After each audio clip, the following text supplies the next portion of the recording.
Buenas tardes, doctor. Sí, se ve. Perfecto, perfecto.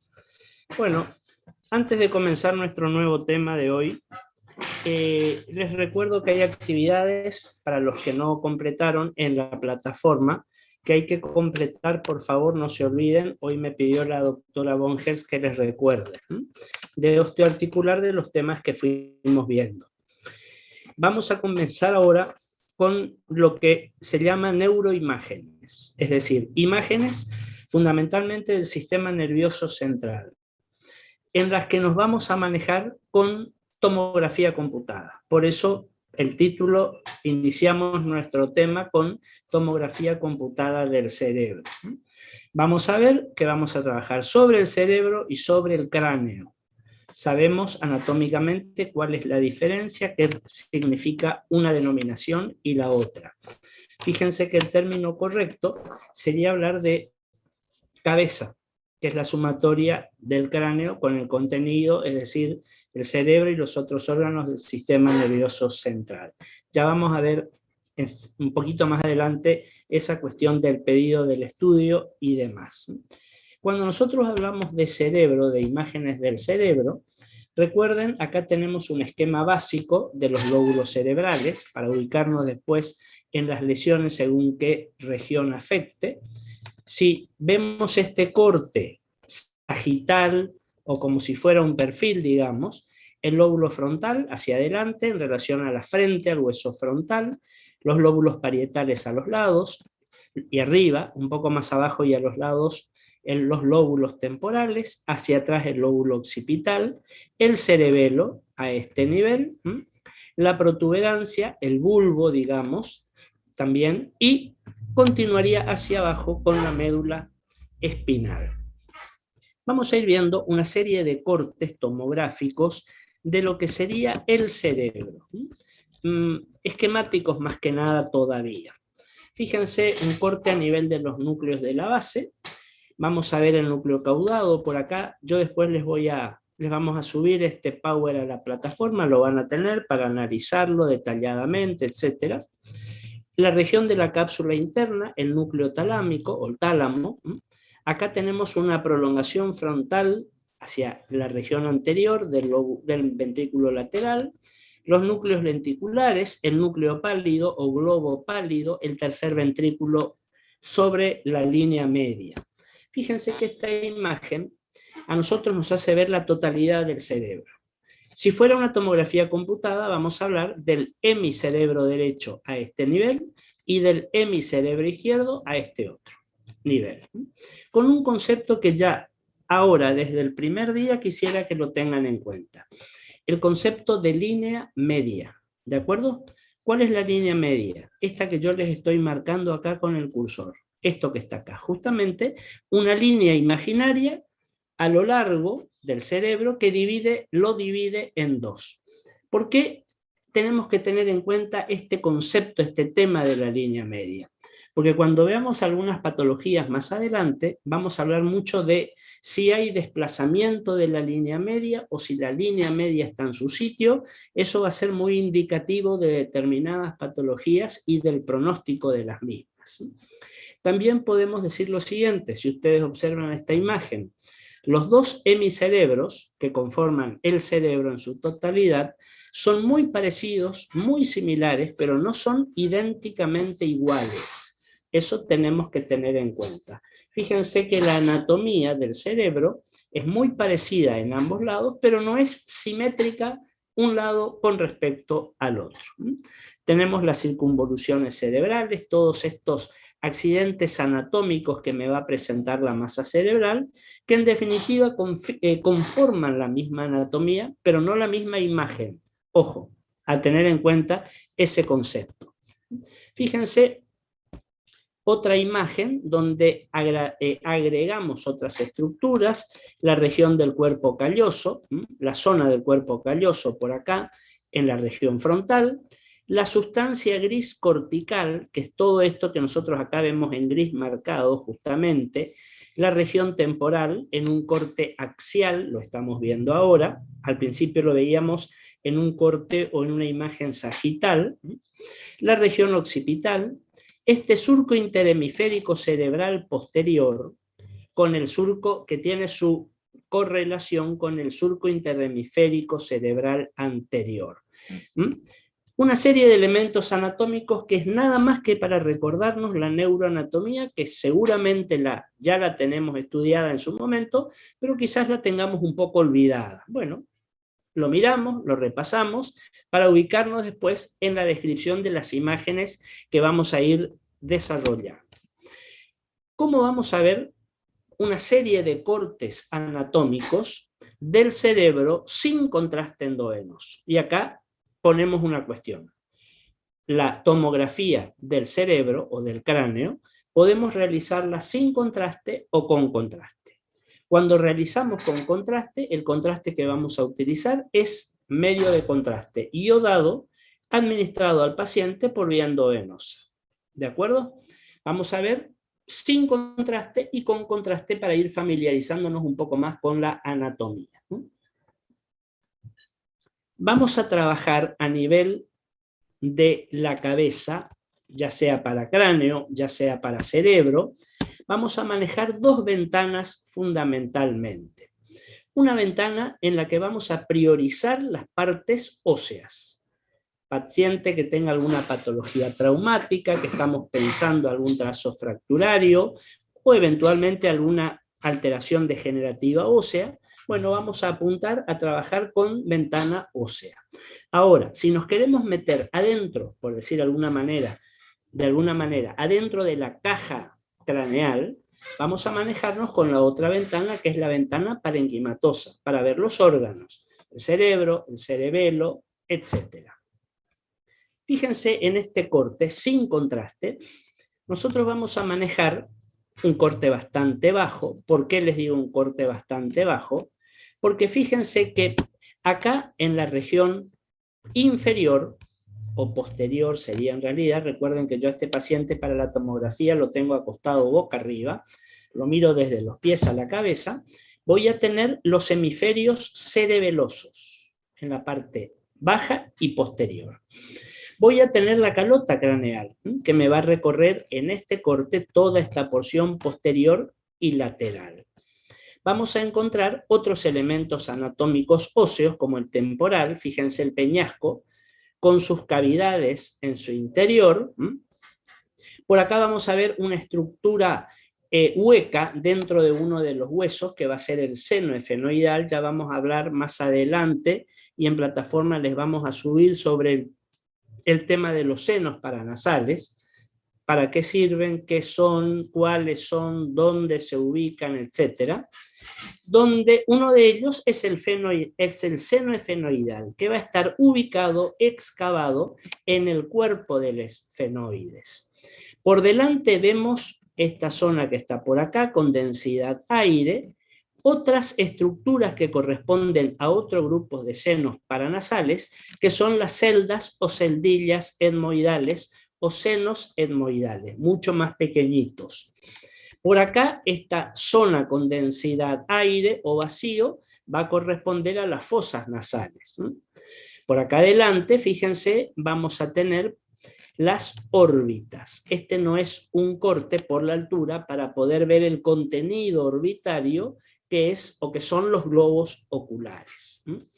Fíjense, vamos a ir modificando lentamente de altura nuestros cortes, y ahora estamos con esto, un poquito más arriba que el anterior. Nuevamente los hemisferios cerebelosos, como ustedes los ven por acá. Este elemento que está por acá, que es la protuberancia occipital interna, que tiene correlación a la misma altura, si nosotros nos tocamos acá atrás, con esta protuberancia ósea que nos tactamos, que es la protuberancia occipital externa. La interna está a la misma altura de la externa. ¿Qué valor tiene? Esta, nada más que para ubicarnos. Por debajo de esa protuberancia occipital interna está la fosa cerebelosa, que va a albergar, lógicamente, al cerebelo. Por arriba de esta protuberancia occipital interna va a comenzar la fosa cerebral para alojar al cerebro. Fíjense, nuevamente vemos la región del peñasco, como ustedes tienen acá, con sus cavidades en su interior, recuerden, el lóbulo temporal de ambos lados, el lóbulo, perdón, esto es el cerebelo, como habíamos dicho, la región celar. ¿Qué es la región celar? El término celar hace alusión a la silla turca. Esta es la región de la silla turca. Cuando nosotros por alguna patología sospechamos, de alguna patología, mejor dicho, que pueda estar afectándose la silla turca, el estudio por imágenes de elección va a ser la tomografía axial computada, para ver cómo está la silla turca, qué tamaño tiene, si no está agrandada, cómo está el contenido. Ustedes saben que en la silla turca está contenida la hipófisis, si no hay algún tumor hipofisiario que agrande la silla turca, porque la puede llegar a agrandar, etcétera, etcétera. Fíjense que si vamos más adelante tenemos las fosas nasales por acá, y miren dentro de las órbitas qué bien se ven los globos oculares. Cuando nosotros pensamos en alguna patología del ojo, del globo ocular, está indicado este estudio, la tomografía computada, y también se puede hacer ecografía. ¿Por qué? Y porque el mayor contenido del globo ocular, ustedes saben, es líquido, humor acuoso, humor vítreo, etcétera, etcétera, y tenemos una buena respuesta ecoica. Fíjense qué bien se ve también esto que aparece por acá, que es el nervio óptico. Del lado izquierdo, el nervio óptico acá del lado derecho. Es decir, también para estudiar la anatomía y la función del nervio óptico, vale la tomografía axial computada. Seguimos con nuestros cortes para ir individualizando los elementos anatómicos. Vamos un poquito más arriba y nos encontramos con este otro que está acá. Todavía estamos en los hemisferios cerebelosos, por acá empieza a insinuarse el cuarto ventrículo.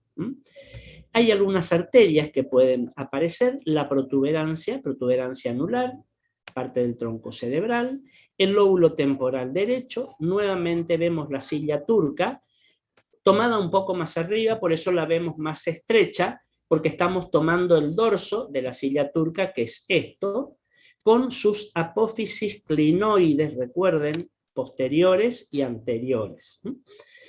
¿Por qué silla turca?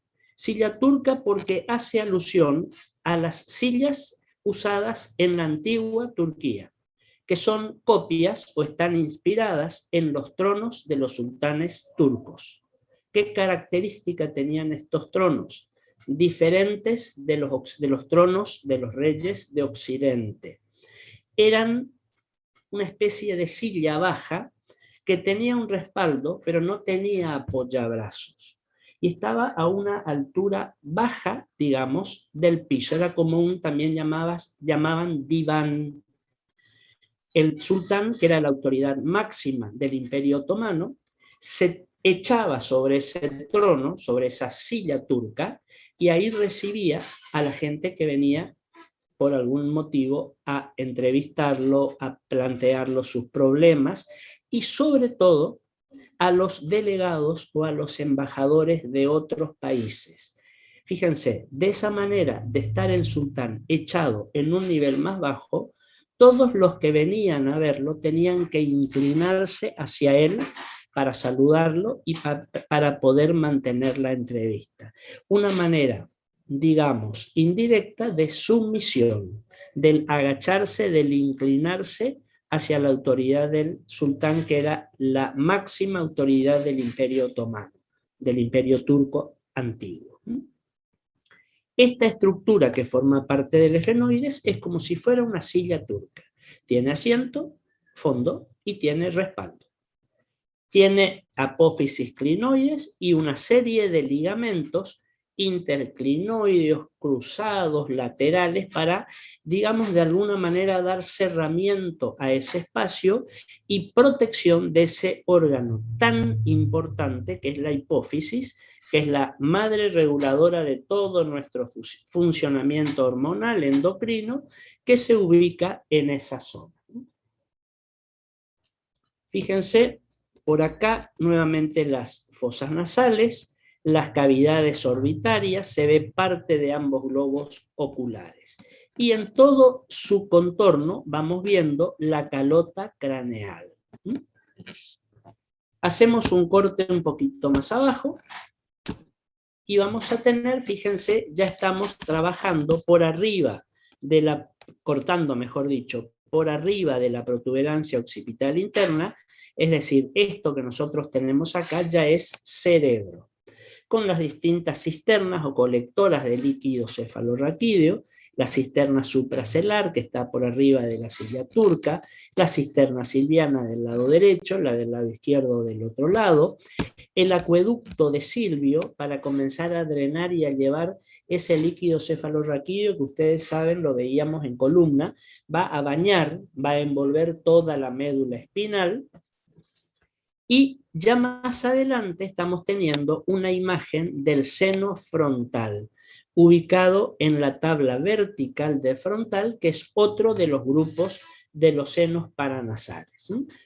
Estamos viendo todas imágenes normales, para ir ubicándonos anatómicamente con las estructuras que vamos a encontrar. Vamos un poco más arriba, fíjense, ya vemos la región occipital, la zona del tercer ventrículo, las prolongaciones frontales del ventrículo lateral, nuevamente el surco interhemisférico cerebral anterior, el lóbulo frontal, los lóbulos temporales y parietales a los lados, depende de qué altura estamos cortando. Acá se insinúa el surco interhemisférico cerebral posterior y nuevamente volvemos a tocar el tema de la línea media. Recuerden, eso es muy importante de ir teniéndola ya en cuenta. Y fíjense cómo acá vemos prácticamente de manera circunferencial toda la calota craneal, con un espesor determinado. Por dentro, el endocráneo, donde va a estar ubicado el cerebro a este nivel y los demás órganos. A medida, si ustedes prestan atención, a medida que vamos a ir cortando más arriba, tenemos la sensación de que la calota craneal se va haciendo más gruesa. No es más gruesa. Lo que pasa es que vamos a contemplar un fenómeno que se llama de esfericidad. Es como si yo tuviera, piensen ustedes, un pomelo o un zapallo o la fruta que ustedes quieran, o una sandía, un melón, y vamos cortando sobre la mitad y vamos cortando, vamos sacando rodajas más arriba, más arriba. Fíjense que en la medida que vamos cortando más arriba de cualquiera de estos frutos, vamos a ver que por la misma esfericidad, pero el corte es recto, es axial, esa calota que tiene el mismo espesor, al ir curvándose hacia arriba y yo la corto en sentido tangencial, me va a ir apareciendo como más gruesa, ¿de acuerdo? Y lo pueden comprobar ustedes. Absolutamente normal. Fenómeno o efecto de esfericidad. Una imagen que nos aparece acá, fíjense, esta imagen acá hiperdensa, que tiene su colateral acá del otro lado, muy parecida, misma densidad, más o menos el mismo tamaño y demás, corresponden a los plexos coroideos, que los vemos porque en este paciente están calcificados. Variante de la normal para la mayoría de los autores, no nos tiene que preocupar como nada patológico. Algunos lo relacionan a la edad del paciente, pero yo les diría que es algo más idiosincrático, porque hay pacientes jóvenes que igual vamos a ver sus plexos coroideos calcificados. Lo importante es que no nos está significando ningún tipo de patología. Son hallazgos, nada más, variantes de la normalidad. Vemos otra vez los ventrículos laterales, la línea media, como habíamos dicho. Vamos a un corte un poquito más arriba. Espérenme un segundito. Espérenme un segundo porque se me fue un poco, se me fueron las imágenes. Aguántenme un segundito.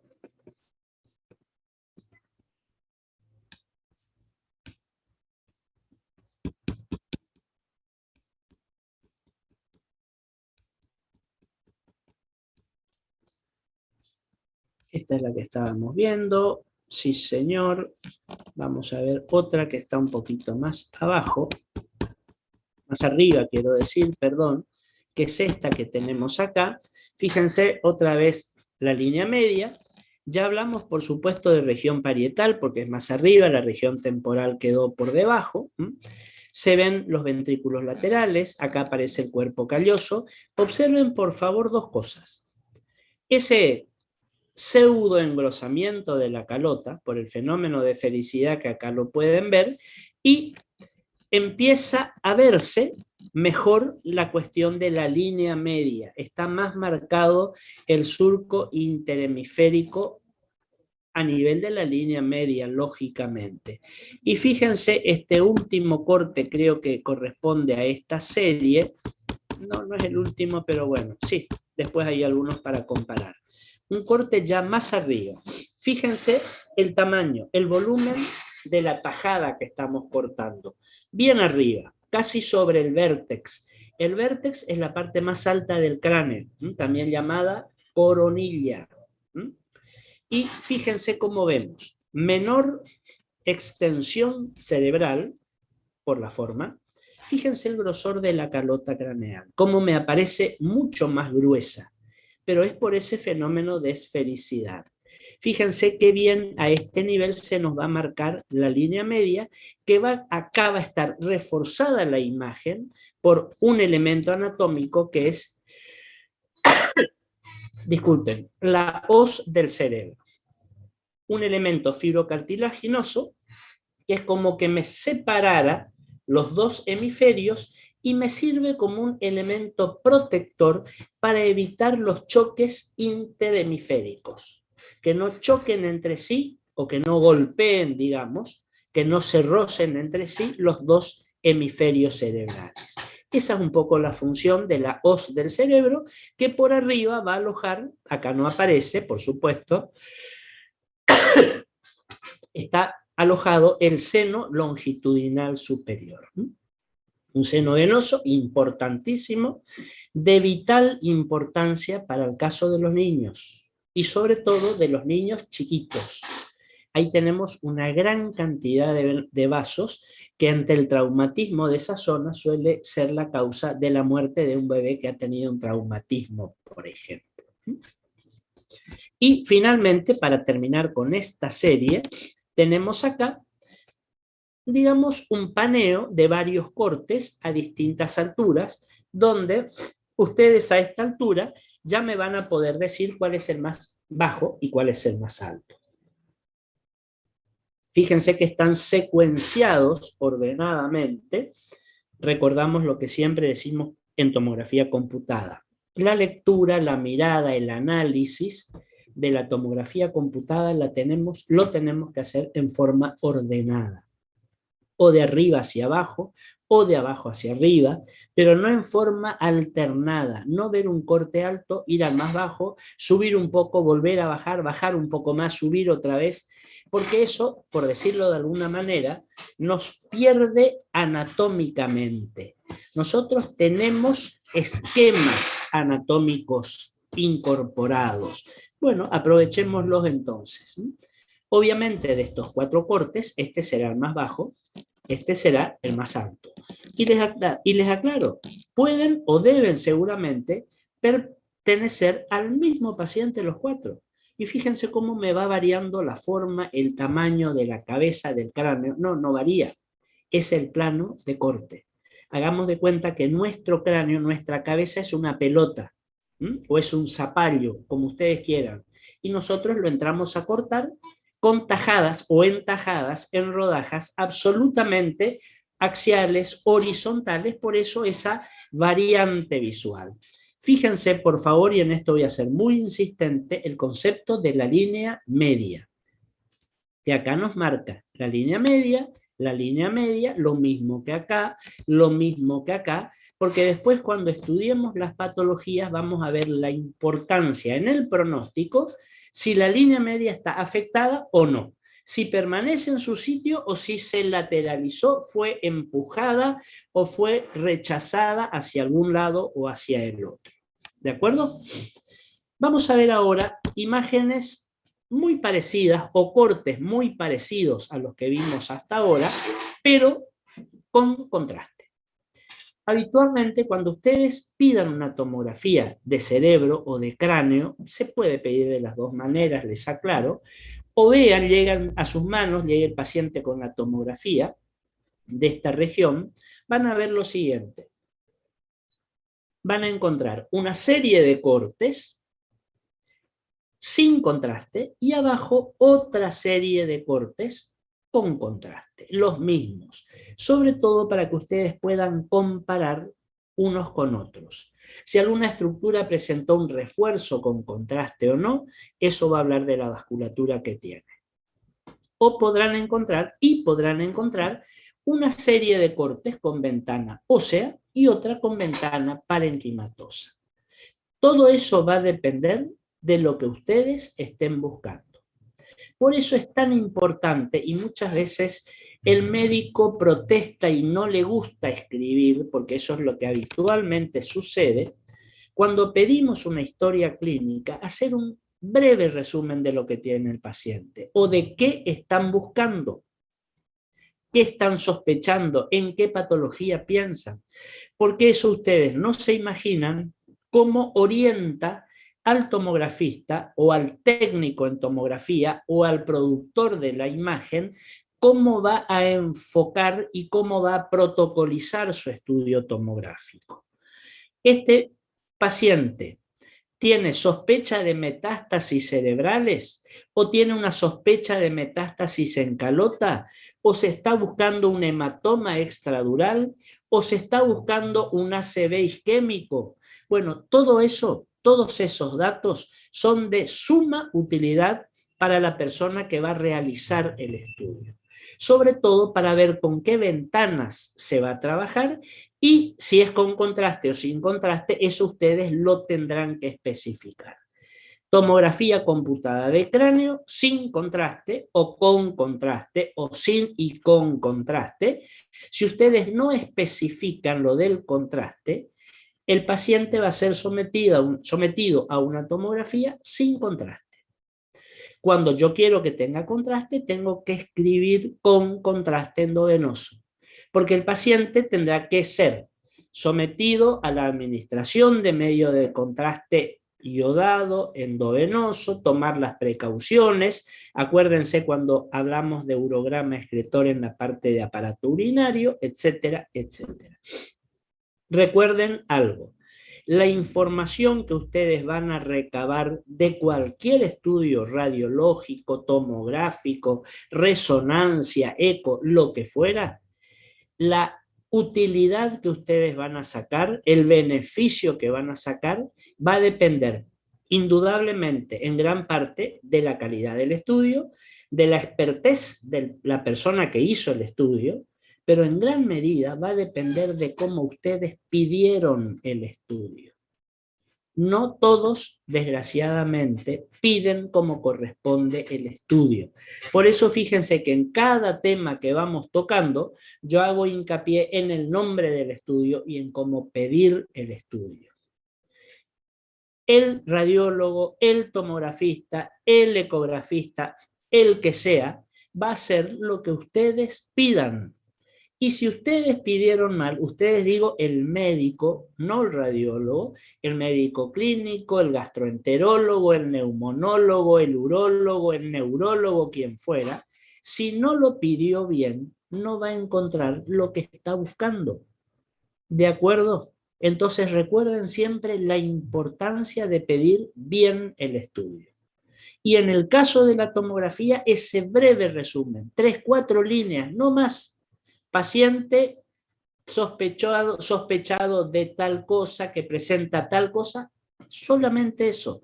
Con eso, el imagenólogo ya sabe para dónde rumbear, digamos, ¿sí? Vamos a ver entonces ahora algunas imágenes de tomografía, de cortes tomográficos, muy parecidos a los que fuimos viendo, pero con contraste endovenoso siempre. El único contraste que se utiliza en tomografía para las neuroimágenes, iodado administrado por vía endovenosa. Acá tenemos un corte bastante bajo, fíjense el tamaño del cerebro, fíjense la relación córtico-cerebral, como se suele decir, el grosor de la calota con la parte orgánica parenquimatosa, igual a lo que vimos anteriormente, con algunas variantes, por supuesto. Empiezan a visualizarse tramos vasculares que están captando el medio de contraste, lógicamente. La arteria cerebral media a este nivel, la arteria cerebral anterior en la región anterior, la arteria cerebral posterior, la que se está dirigiendo al área posterior. Por acá tenemos el tronco cerebral. Recuerden que el cerebro es un órgano muy ricamente vascularizado. ¿Por qué razón? Porque es un órgano que necesita estar muy bien nutrido para funcionar bien. Los principales nutrientes del cerebro y del sistema nervioso, ustedes lo saben, y acá en este órgano yo les diría, más que en cualquier otro, son el oxígeno y la glucosa. Ambos son transportados por la sangre.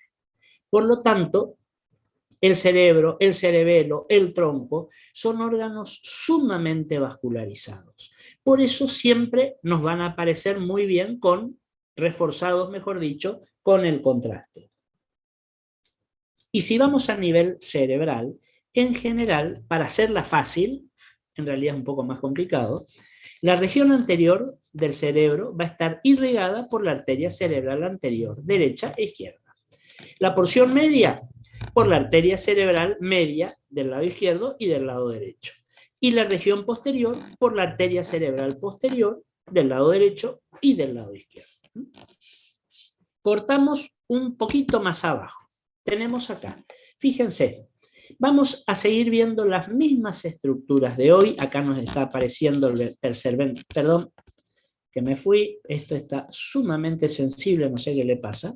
Fíjense el tercer ventrículo, parte de los ventrículos laterales, y vamos a comenzar, seguimos viendo, mejor dicho, tramos vasculares, porque este paciente fue trabajado con contraste iodado endovenoso. Cortamos un poquito más arriba, muy bien, las mismas estructuras, con algunas imágenes que tienen que ver con el contraste. Fíjense cómo el seno longitudinal superior, que acá comienza a insinuarse, ya se ve denso, se ve reforzado por el contraste que le hicimos al paciente, como ustedes podrán darse cuenta. Cortamos un poquito más arriba y nos encontramos con esto que está acá, perdón, un segundito, quiero avanzar.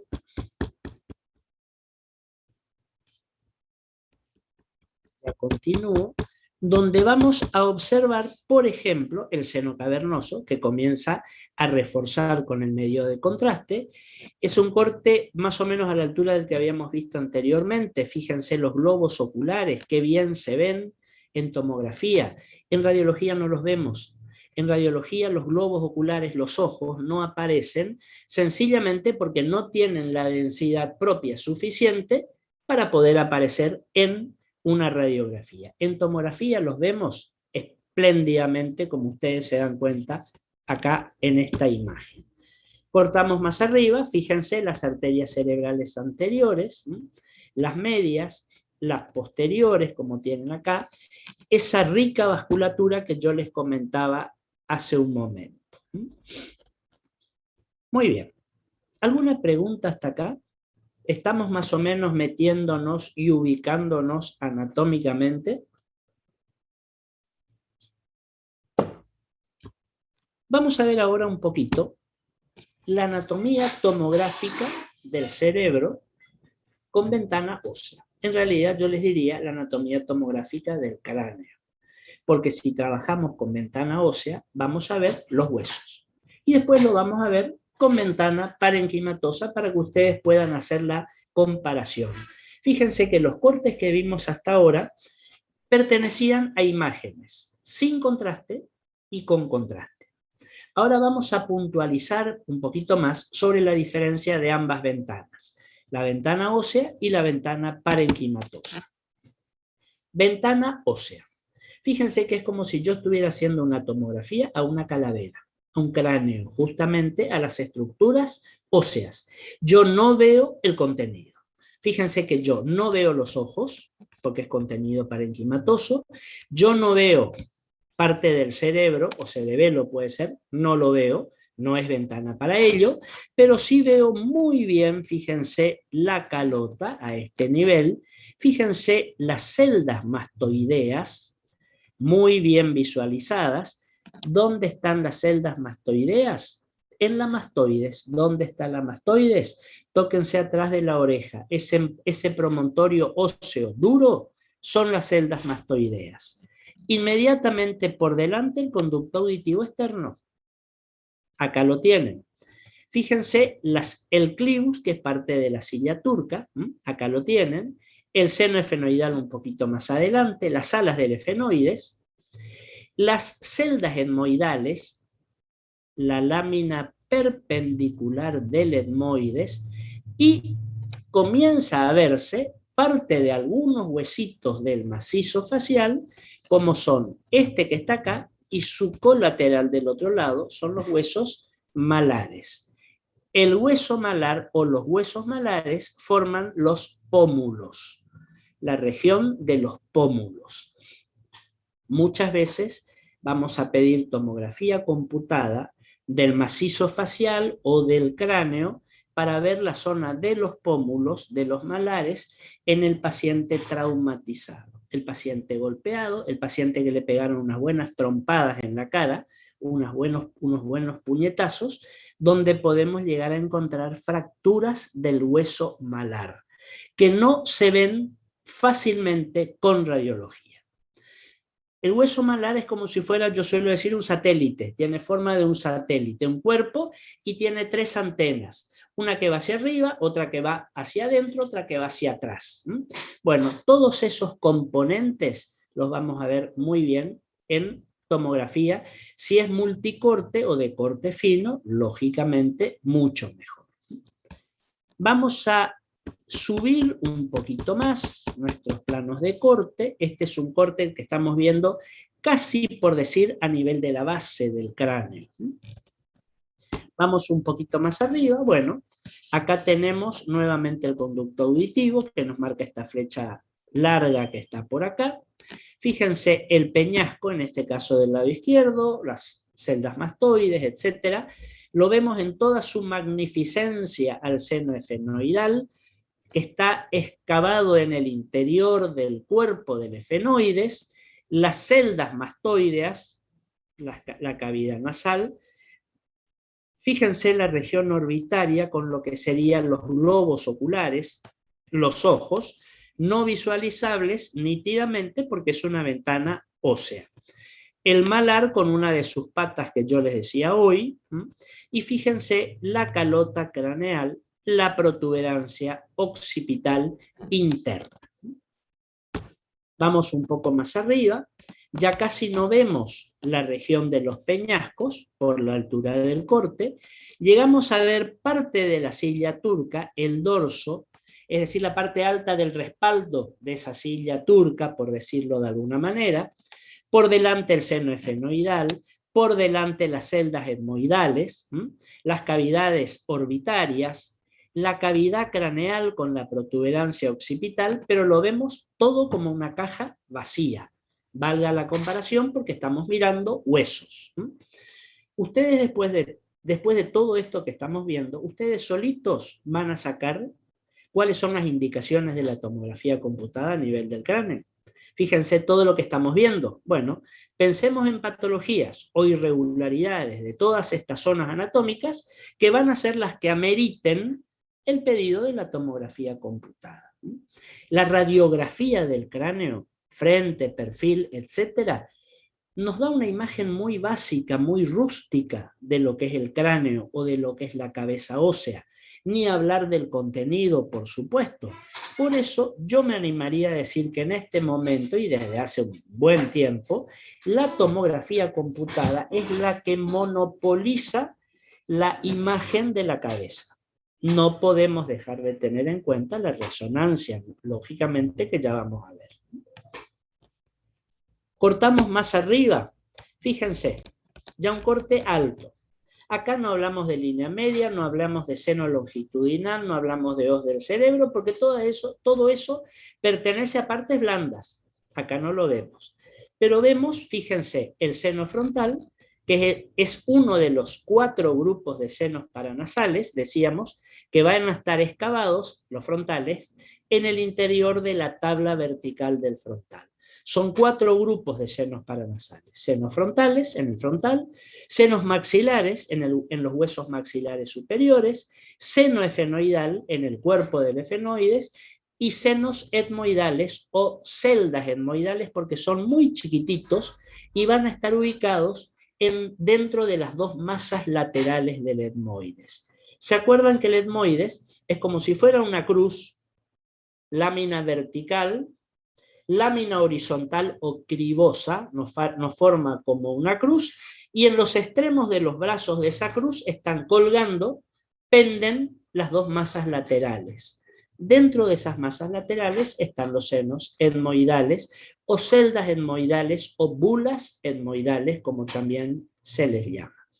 Fíjense, en la calota ya se ve prácticamente en todo su recorrido, no muy espesa, porque este es un corte no demasiado alto, pero fíjense, ventana ósea, no miro, no veo ninguna estructura parenquimatosa, no me sirve para accidentes cerebrovasculares, no me sirve para hematomas extradurales, subdurales, etcétera, me sirve para ver hueso. Punto. ¿Estamos hasta acá? ¿Alguna pregunta? Sí, Doc, se entendió bien. Se entendió toda esta parte que, si se quiere, por ahí es un poco árida porque es anatomía pura.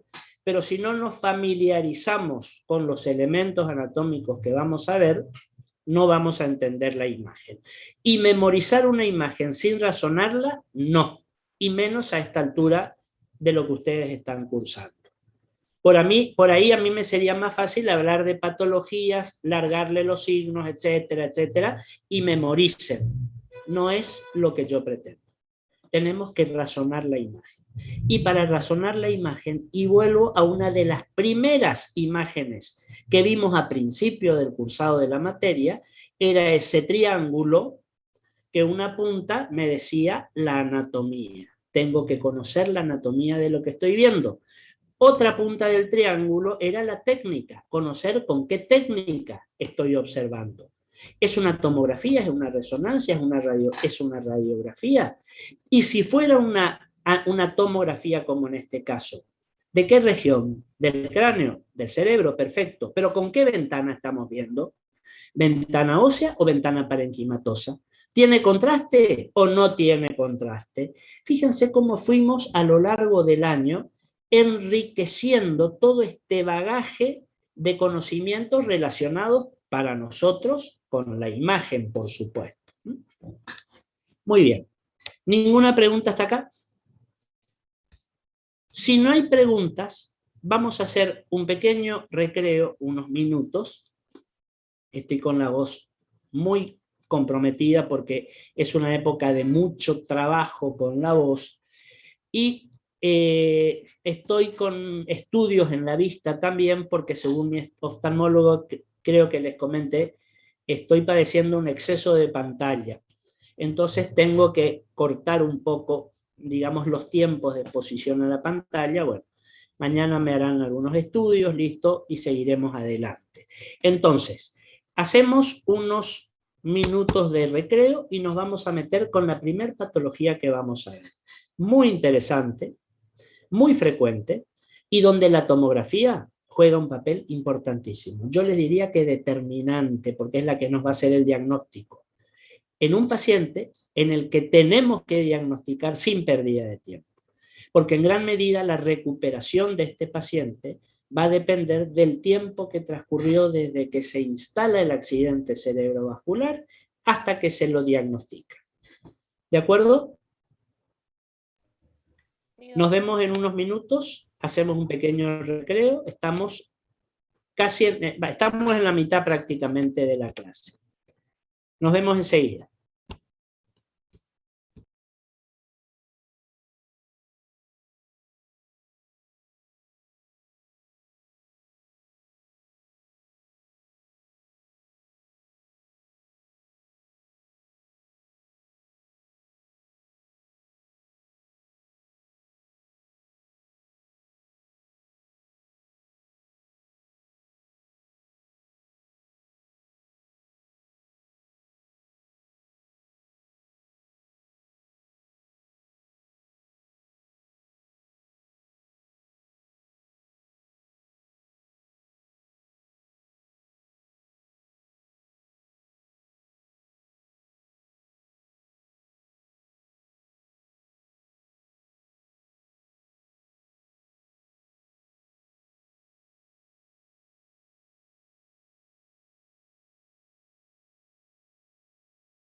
Bueno, muy bien. Vamos a continuar entonces.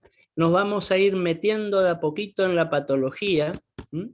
Esta patología tan importante, tan frecuente, como ustedes habrán escuchado, y que tanto aportamos desde la imagen, es decir, desde la tomografía. ¿Qué es un accidente cerebrovascular? Habitualmente abreviado con la sigla ACV. Fíjense que un accidente es un evento prevenible, pero no evitable. Y eso lo pueden aplicar a cualquier tipo de accidente. Un accidente en el tránsito, un accidente en el hogar, un accidente en el lugar de trabajo, un accidente cerebrovascular. Evento prevenible, pero no evitable. Es decir, si lo llevamos a lo médico, yo puedo prevenir un ACV, un accidente cerebrovascular, con determinadas normas higiénico-dietéticas, alimentación, actividades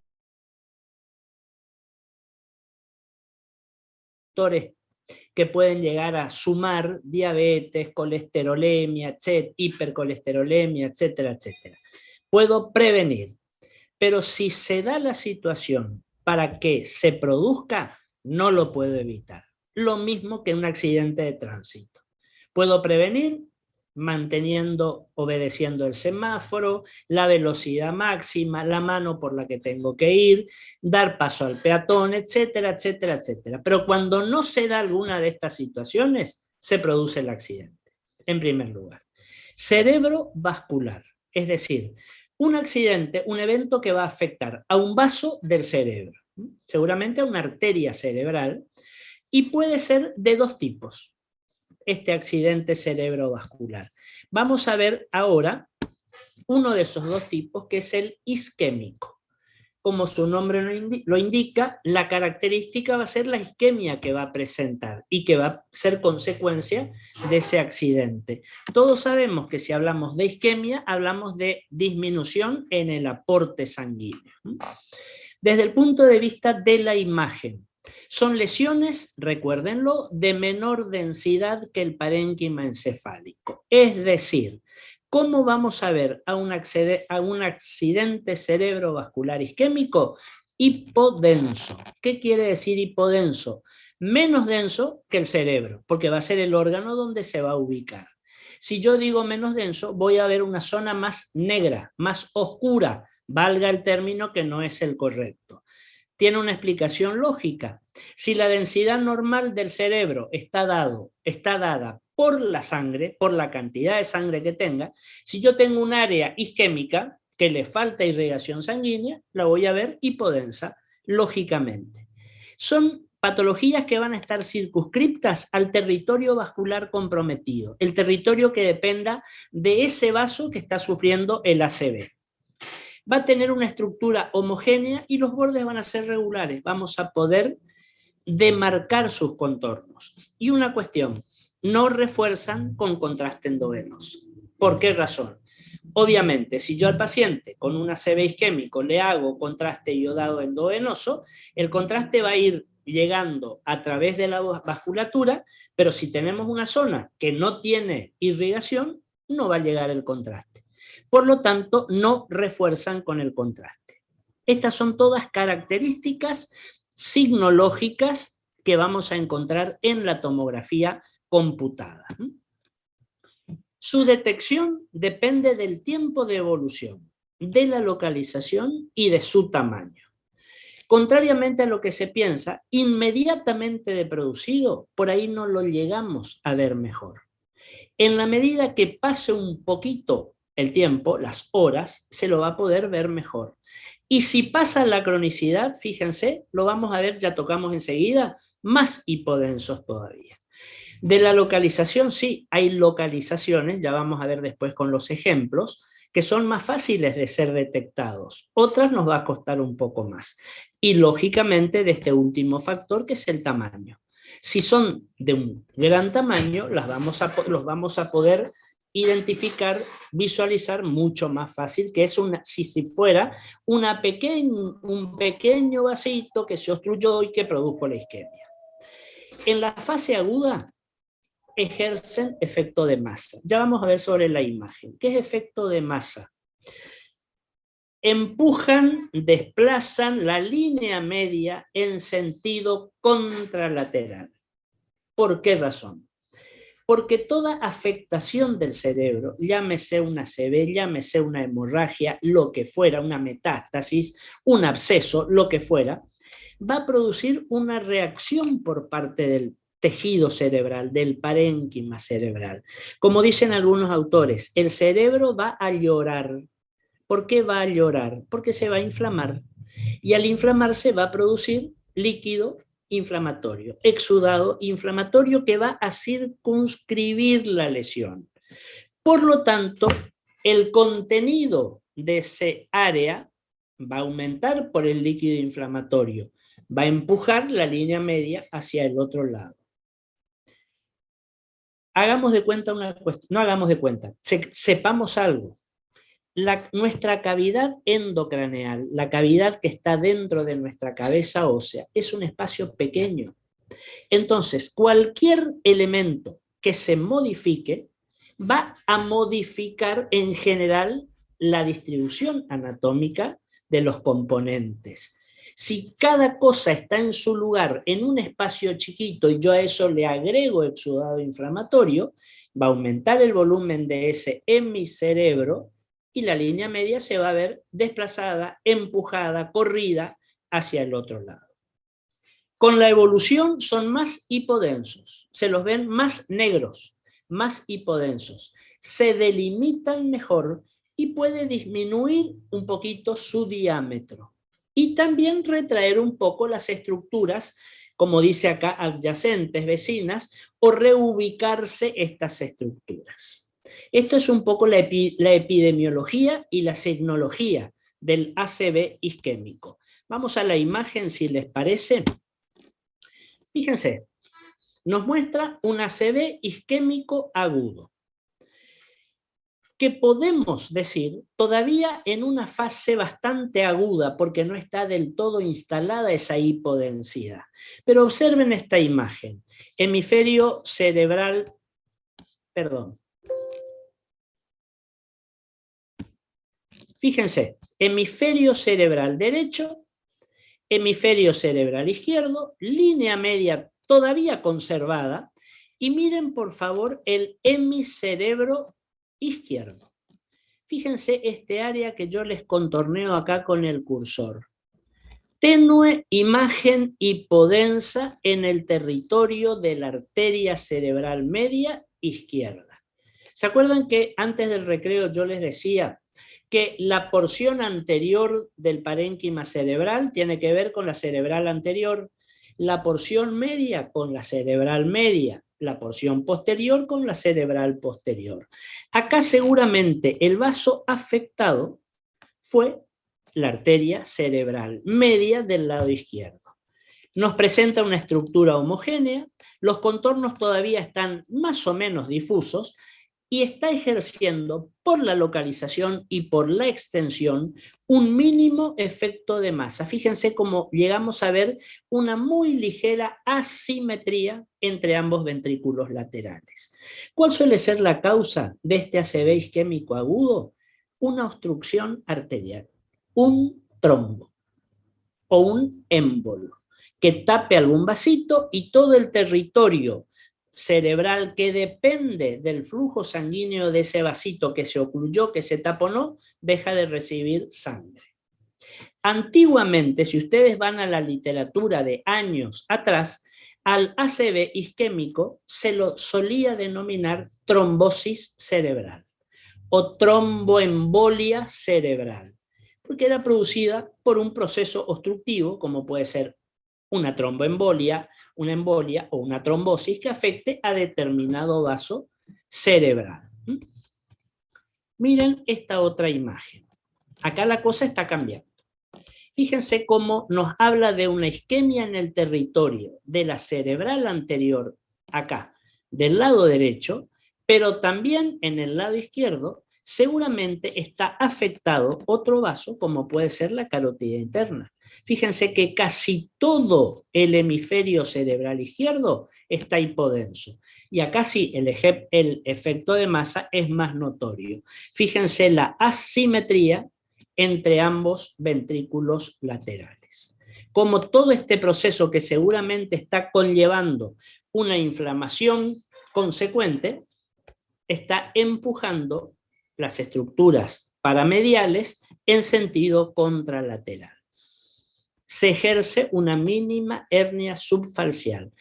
Para hacerla fácil, decir hernia subfalcial tiene que ver con ese efecto de masa, como que parte de este hemicerebro está herniándose hacia el otro lado. ¿De acuerdo? En estos casos, fíjense, eran accidentes cerebrovasculares agudos, es decir, isquémicos agudos. Son hipodensos, pero no demasiado hipodensos, válgame esa clasificación, ese término. Vamos a ver ahora qué sucedería con un, perdón, no es esta la imagen que les quiero mostrar, es esta, con un ACV isquémico en etapa crónica. Miren lo que está pasando, miren la imagen. Una isquemia, acá, hagan caso a esta flecha, en el territorio de la arteria cerebral posterior del lado derecho. Un territorio mejor demarcado, mucho más hipodenso que los anteriores, es decir, más oscuros, más negros, porque esto ya está pasando a la cronicidad. Este área cerebral ya hace un poco más de tiempo que no está recibiendo aporte sanguíneo por el proceso obstructivo. Fíjense que prácticamente, y acá sí hacemos comparación con esta otra flecha, tiene una densidad similar a la del líquido cefalorraquídeo. Tiene contornos muy bien definidos y puede haber una ligera retracción del ventrículo lateral, que en este caso no es para nada notoria. ¿Qué tengo que sacar en conclusión de esto? Dos cuestiones. El ACV isquémico agudo es hipodenso y el ACV isquémico crónico es más hipodenso. ¿Recuerden? Esto tenemos que acordarnos. Fundamental. En definitiva, el ACV isquémico, o como también van a encontrar la isquemia cerebral, va a ser siempre hipodensa, siempre. Menos hipodensa en etapa aguda, más hipodensa en etapa crónica. No tan oscura, no tan negra en una etapa aguda, y acá ustedes lo ven, mucho más negra o más oscura en la etapa crónica. ¿De acuerdo? ¿Alguna pregunta hasta acá? Estos son conceptos fundamentales que yo necesitaría que queden perfectamente bien claros, bien marcados. Fíjense, una patología similar que es el infarto lacunar, una lesión nodular hipodensa, acá la tienen, fíjense, con bordes regulares, contornos difusos. Suele ser un proceso que va a aparecer frecuentemente o más frecuentemente en los pacientes añosos. En los pacientes añosos, generalmente por procesos arterioescleróticos, casi compatibles, digamos, con la edad, y nos pueden aparecer estos foquitos que en general no son tan grandes, pero aparecen y pueden permanecer, ojo, en algunos casos asintomáticos. Algunos los llaman micro-ACV, que muchas veces a ese paciente añoso se le hace una tomografía computada de cráneo, por lo que fuera, cefaleas o dolores de cabeza recurrentes, o por un traumatismo, o por lo que fuera, alguna alteración en la visión, etc. Y nos encontramos que hay áreas infartadas. Fíjense, si yo digo infarto, ya es viejo. Fíjense cuál es la secuencia de un infarto de miocardio. Primero comienza sucediendo una isquemia, a raíz seguramente de la obstrucción de alguna de las arterias coronarias, bueno, en fin, un área va a estar isquémica. Ese área que permanece sin irrigación va a pasar a un infarto, al infarto agudo de miocardio. Acá es lo mismo. Y si esto avanza, esa zona terminará en una necrosis. Fíjense, el mismo fenómeno anatomopatológico del infarto de miocardio lo tenemos a nivel del infarto cerebral, o del infarto pulmonar, o del área que fuera. ¿Cómo yo sé? ¿Qué me indica acá, por ejemplo, que esta tomografía pertenece a un paciente añoso, anciano? La hipotrofia cerebral senil. ¿Dónde la vemos? Fíjense todo este espacio negro hipodenso que está rodeando el lóbulo frontal, se ensancha un poco en la línea media. No es que creció el espacio, no, de ninguna manera. Disminuyó levemente el volumen cerebral. Eso es lo que se llama hipotrofia cerebral senil. Me está determinando indirectamente, aproximadamente, la edad del paciente. Por ahí lo van a escuchar también como atrofia cerebral senil. En realidad no es una atrofia, porque el cerebro no se atrofia totalmente. Es una hipotrofia. ¿Qué quiere decir? Disminución del volumen de un órgano.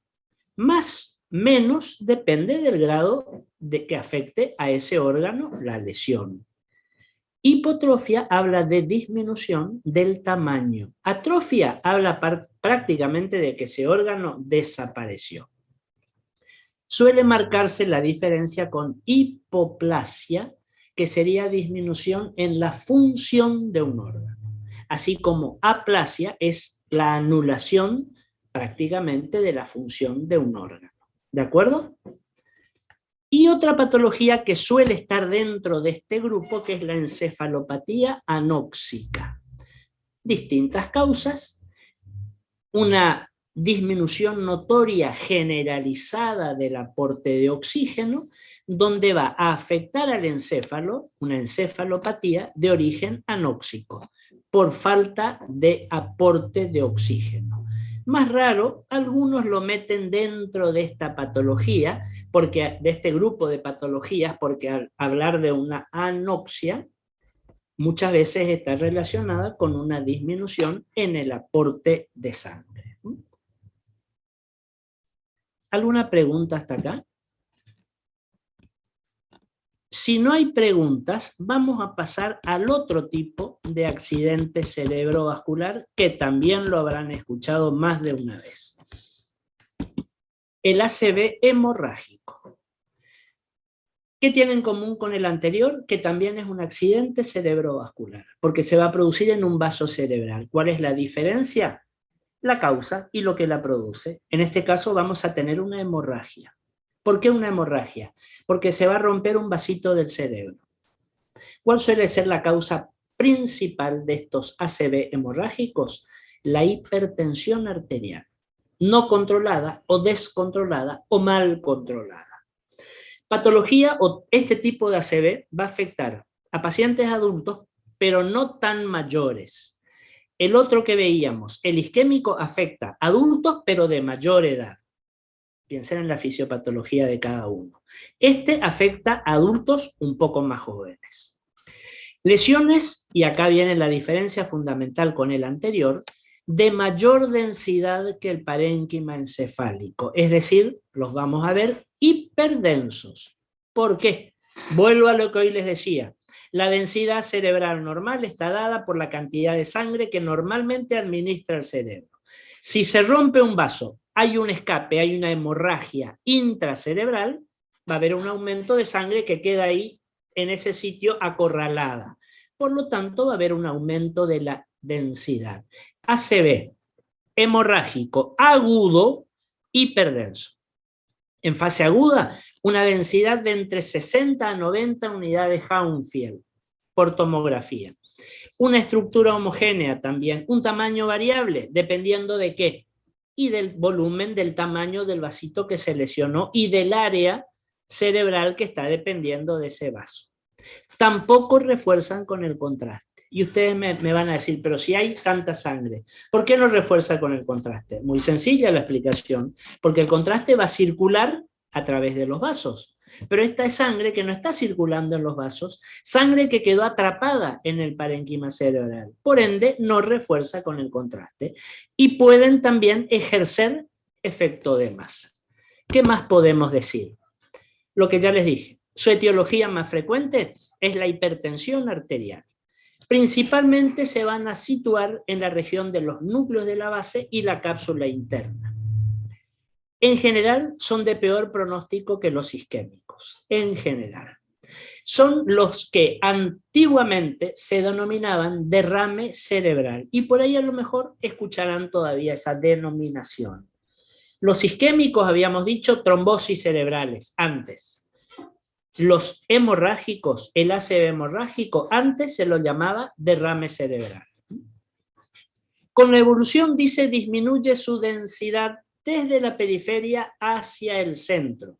Se delimitan mejor, disminuyen sus diámetros, pasa un poco el efecto de masa y, ojo, en fase crónica son hipodensos.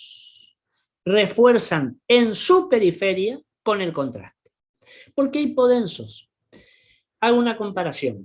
Todos alguna vez nos hemos golpeado un brazo, una mano, una pierna, un miembro inferior, lo que fuera, la cara, y hemos tenido un hematoma, ¿verdad?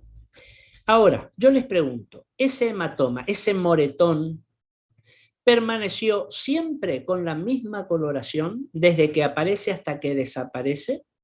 Fíjense que la respuesta es no. Primero, inmediatamente después del traumatismo contuso, cerrado, etc., el área está enrojecida, después empieza a ponerse azulada, violácea, verdosa, amarillenta, hasta que terminó la coloración rara y vuelve a tener la coloración normal. ¿Por qué ese cambio en la coloración del hematoma del moretón? Por acción de la hemoglobina y de la hemosiderina, cómo se va metabolizando. Acá sucede lo mismo. Entonces, todo ACV hemorrágico que en etapa aguda era siempre hiperdenso, con el tiempo, con la cronicidad, se vuelven hipodensos. ¿De acuerdo? Si yo hago un redondeo, el ACV isquémico en etapa aguda hipodenso, en etapa crónica más hipodenso, es decir, siempre hipodenso. El ACV hemorrágico en etapa aguda hiperdenso, pero en etapa crónica se vuelven hipodensos. Por lo tanto, la única situación diferente es la del ACV hemorrágico agudo, que va a ser hiperdenso siempre. ¿De acuerdo? Vamos a la imagen. Un hematoma agudo intraparenquimatoso o un ACV hemorrágico intraparenquimatoso. Fíjense, acá tienen la imagen. Una imagen de aspecto nodular hiperdensa, bastante pequeño. Si lo vemos hiperdenso, está en etapa aguda, tiene los bordes regulares, un mínimo, yo les diría casi nada de efecto de masa, porque la línea media está conservada, pero yo quiero que miren algo. Fíjense, tenemos el área hiperdensa y miren detalladamente alrededor, en la periferia de esta imagen hiperdensa. ¿No llegan a ver un pequeño halo hipodenso más oscuro? Esa es la reacción inflamatoria del parénquima cerebral. Ese es el llanto del cerebro. Eso se llama halo hipodenso perilesional, porque está dado por líquido inflamatorio. En el centro, la sangre, la hemorragia, el hematoma agudo. Intraparenquimatoso, por supuesto, porque está afectando un área de adentro o un área del cerebro, digamos. Fíjense este otro caso y ustedes me van a decir cuál de los dos les parece de peor pronóstico. Recuerden esta imagen que estamos viendo y vayamos ahora a esta otra. También un hematoma agudo intraparenquimatoso, denso, con todo un edema perilesional, como acá me dice, fíjense alrededor de todas esas áreas hiperdensas, pero fíjense que el área de los ventrículos, por acá también, los veo que están inundados de sangre. Ojo, acá el vaso que se lesionó, que se rompió, es un vaso mucho más importante y empezó a largar sangre, que no solamente me conformó este área hemorrágica, este hematoma. La sangre trató de meterse donde pudo. ¿Qué tenía a mano? Los ventrículos, y los llena a los ventrículos. Eso es lo que ustedes van a encontrar como hemoventrículos. ¿Qué es hemoventrículos? Los ventrículos cerebrales, laterales, tercer ventrículo, cuarto, etcétera, llenos de sangre por un hematoma agudo o una hemorragia aguda importante, de un volumen o que esté afectando un vaso significativo.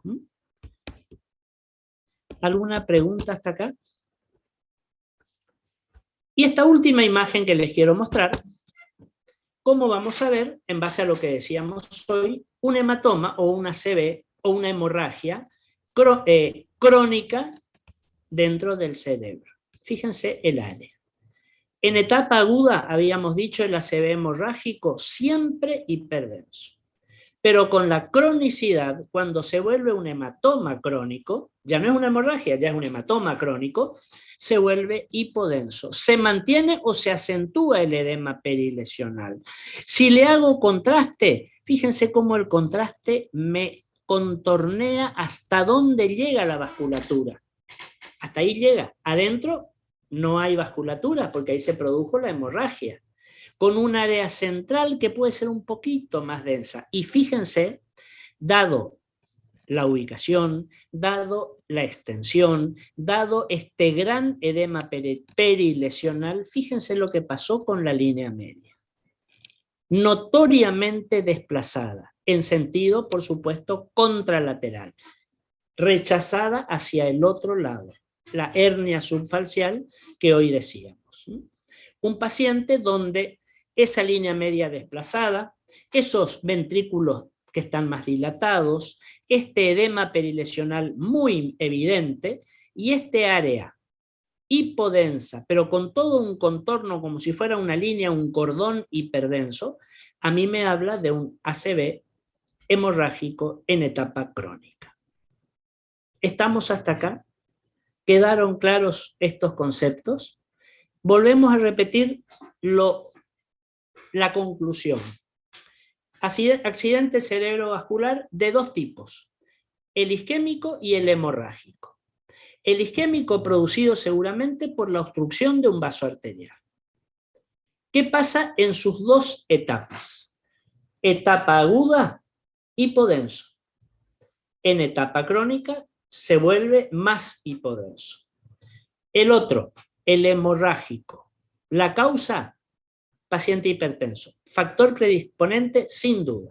La ruptura de un vaso. Se libera sangre al parénquima cerebral. ¿De qué manera se nos presenta? Dos maneras. Si lo captamos, lo vemos en etapa aguda, siempre hiperdenso. La sangre está fresca, está roja, digamos. Ahora, si de esa etapa aguda pasa a la cronicidad, se vuelve hipodenso. Similar a lo que sería un isquémico. El único diferente, recuerden, es el hemorrágico agudo. Por lo tanto, si hablamos de ACV, de accidente cerebrovascular, pueden ser 4 maneras de presentarse. 2 y 2. Isquémicos, agudos y crónicos, hemorrágicos, agudos y crónicos. Los dos isquémicos, agudos y crónicos, siempre hipodensos. Los dos hemorrágicos, en etapa aguda, hiperdenso, y en etapa crónica se vuelve hipodenso. Esa es la conclusión que tenemos que sacar. ¿De acuerdo? ¿Quedó claro? Sí, doc. ¿Hay alguna pregunta? Bueno, muy bien. La semana próxima, el lunes, vamos a continuar con estas patologías, pero vamos a ir a este otro tipo de hematomas, que son los extraparenquimatosos, los que están por fuera del cerebro. Ya los vamos a ver. Ya les voy a pasar a la plataforma este este Power para que lo tengan y lo puedan ir viendo. Las imágenes son muy netas, son muy claras, son muy representativas. Y en el transcurso de esta semana ya me tienen que confirmar desde la sede Santo Tomé las fechas para ir completando nuestro desarrollo de la materia. Es decir, ya pienso que vamos a tener la fecha del último parcial, la fecha de examen, etcétera, y se los voy a comentar entonces la semana próxima, seguramente el lunes o martes a más tardar. ¿Alguna pregunta que quieran hacer? Recuerden lo de las actividades que están en la plataforma para completarlas, y nos vemos entonces el lunes próximo a las 17 como siempre. ¿Estamos? Chao, profe, hasta la semana que viene. Que tengan buena Ok, semana. que tengan una Gracias, buena profe, semana hasta ustedes. luego. Chao, Doc, que le vaya bien en sus Digo- estudios. Lo mismo para ustedes, gracias, después les cuento.